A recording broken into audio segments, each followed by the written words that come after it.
Ayan, ayan, ayan. Hello sa tanan. Good morning. Yung iba dyan, maraming salamat sa mga nag-aabang.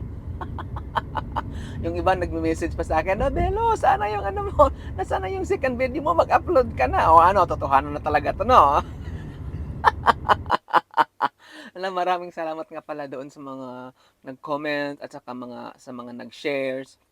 Yun, maraming salamat sa inyo, guys. Tawag nito. Basta bahala kayo dyan. Whether you like it or not, magustuhan nyo man o hindi, wala talaga akong pakialam, ano talaga ako. Mag voice over pa rin talaga ako. Yung iba naghahanap, nasaan na yung ano mo, bakit ang tagal? Eh bakit? Magbuot, magbuot, magbuot. Ayan, pumasok na ako niyan. Tapos, pagkatapos kong nag-login, dumiretso na ako sa shop niyan, sa shop floor. Tsaka bago kami uumpisa ng aming mga gagawin sa shop, syempre, upo-upo muna, no? Hindi, ano talaga yan, protocol talaga yan, na pagdating mo sa shop, 10 to 15 minutes or the most 30 minutes, mag-spend ka talaga ng time para i-check mo yung sales performance yesterday. At saka i-compared mo siya for the last 7 days at saka check mo yung sa last year. May terms kami niyan yung A1 at saka ACE1. So, yon. So, check namin yan kung ano nangyari yesterday. Tapos, ano yung sub-family ang nag-drop, ano yung mga nag-plus. So, dapat aware ka niyan kung ano yung nangyari sa mga items mo. Or, yun, check yung mga ranking, ganun. It's a routine, araw-araw talaga yan. Tsaka dapat, alam talaga namin kung ano yung mga items ang hindi mabenta. Kasi pag once na tanungin ka ng amo mo, "Oh, Belo, ba't nandiyan pa yung items na yan? Parang matagal na yan dyan, mabenta ba yan?" Yung mga ganyan-ganyan na mga tanong. Sabi ko, siyempre mabenta yan. Ranking yan, top ranking yan. So, ganon. May mga ganon kaming eksena shop. So, dapat, alam talaga namin or aware talaga kami kung ano yung mga items na dapat itatanggalin, ano yung dapat na items na i-rotate. Kaya everyday, nagmo-move talaga kami ng collection. So, ganon hindi naman siya mahirap. Kumbaga, wala naman kami ibang gagawin at saka focus naman kami sa trabaho na yan. I mean is, kung ano yung task namin, yun na yun. Wala nang extra task na ito ang gagawin mo, ganito, ganyan. No? Wala. So, focus lang kami yan. So, yan. Nag-ano ako niyan. Naglipat sila ng wall. So, naglipat din ako ng mga items ko sa Colette. Iba kasi kami, may kanya-kanya kasi kaming assignment. So, ang nakatoka sa akin, itong mga Colette, yung mga items sa central furniture. So, iba naman ang gagawa sa wall. So, ganon. So, pag maglipat ako ng items niyan, pag maglipat sila, maglilipat din ako ng mga items ko. Tsaka pag ilipat mo yan, dapat i-delete mo yung locations. Kasi lahat ng mga items namin sa tindahan, may mga locations yan. Kasi yung ibang mga customers, mga high-tech kasi sila nandun, makikita kasi yan sa apps. May mga customers na tingin-tingin sa apps, tapos hanapin yung items. So, nandun mismo sa apps, nandun din nakalagay kung saan makikita. Kumbaga, naka-locate din doon sa apps na yon. So pagkatapos ng mga gawain namin sa morning, ayan, bukas na yung shop. So nag-break na kami. Mga 10:30 ata yan, nag-break na kami niyan. So dapat mag-isa lang ako niyan, yung kasama ko sa work. By the way, ano pala yan, si Arthur from Russia. So yan, sabi niya, "Belo, where you want to go? Is it food court or in Waitrose?"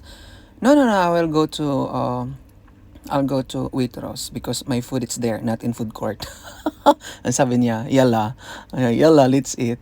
Alam mo, consistent tong tao na to pag tapos na kami sa ginagawa namin sa shop, tapos hindi ko siya na makita sa shop, or saan mo tong mga tao na to? Pag may message na yan siya, sabi na nga, "Yala, let's eat. Yala, go home." Oh. Ganyan yan siya. So, natutuwa rin ako sa kanya kasi napaka-supportive niya. Sabi niya, "Arthur, is it okay? I will film myself, okay? I will record myself, okay?" So, "Yeah, yeah, you can. But you'll be included. It's okay, no problem. You can do it." So, "Would you be my guest for today?" Nga, "Yeah, sure, yala, no problem. Take a video." See? Ganyan sila ka-supportive sa akin. Lalo na yung isa, yung sa cash, si Donnie. Ayan. Ang nag-aabang dyan. Yan 'di ba? So, nakakatuwa lang sila parang, aba, nag-support-support sa akin 'no, maraming salamat, ayan. Sige kumain kami niyan, ano bang order ko niyan? Mas gusto ko kasing kumain sa Waitrose kasi fresh yung foods nila. 'Pag ano, 'pag sa food court kasi lahat process. So, at least diyan, ah, tawag nito, may vegetables, puwing egg, omelette, or kung gusto kong croissant, nagko-croissant ako. May favorite akong croissant diyan, yung, raspberry croissant. Araw-araw talaga yung kinakain ko diyan 'pag nandiyan ako. Kumakain talaga ako nun.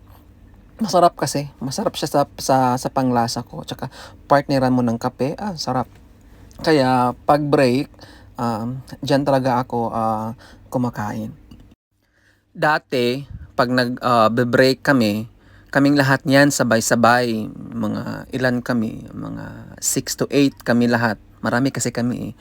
So yun, 'pag sinabing, punta tayo sa food court sa taas or punta tayo sa food court sa baba, ayan, sabay ka talaga, hindi ka puwedeng hindi ka puwedeng umiba ng landas. Kasi gusto nila yung ano, alam mo yung may bond kayo, may bonding kayo, may tawanan, hindi lang yung puro stress sa work. Yung amo mo na inis ka sa morning kasi sumisigaw nga, "Belo, bakit mo 'to nilagay dito?"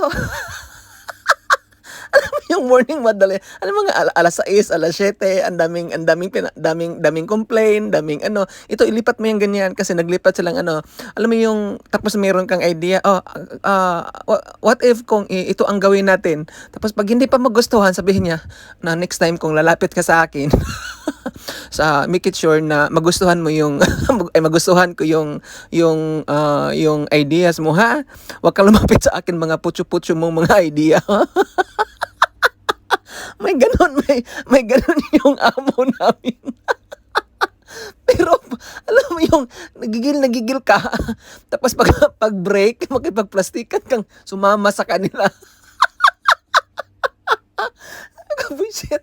Sabi tapos wala kang magagawa, sabi niya, inis na inis na nagalit ka na sa kanya, pero pagdating sa break sabihin sa'yo, "Ay, kamusta na? Sige na, mag-break na tayo," ganito, ganyan. Sabi, "Saan ka gustong kumain?" Sabi ko, "Diyos ko, may baon ka ba?" Biglang maiba naman ang ihip ng hangin. Sabi ko, isip ko siguro kung wala talaga akong pasensya sa amo kong babae na 'to, nasagot ko na 'to, eh. Pero wala, gano'n talaga 'yan. So, kumbaga hindi lang naman siya sa akin ganyan, sa lahat naman ginaganon niya. Kasi siya yung pinaka-amo namin, siya yung pinakamataas. So, kung ano yung mali sa tindahan, ibabagsak sa kanya lahat. So, kawawa din. So, lahat ng yung mga pinapagawa niya, talagang ito ang gawin mo, ito ang gawin mo. Yan. Pero minsan nag-ano naman kami, kumbaga nagko-collaborate kami ng mga ideas, mga ganyan. 'Di ba? Pero minsan may times talaga na alam mo yung gigil na gigil ka sa kanya. Tapos na yung inis mo na wala kang magawa.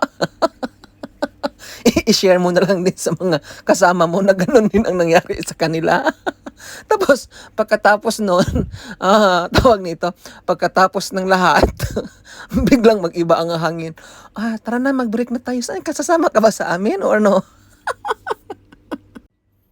Isip ko, buwisit ka. Pagkatapos kang galit-galit kanina, pinapagalitan mo ako sa mga walang kwentang bagay. Ganyan ka na ngayon. Nakakaasar. Ay, ambot na lang. So, yun.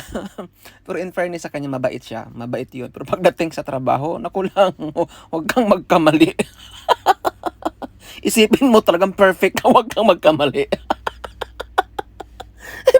Talagang sasabunin ka nun. Ay.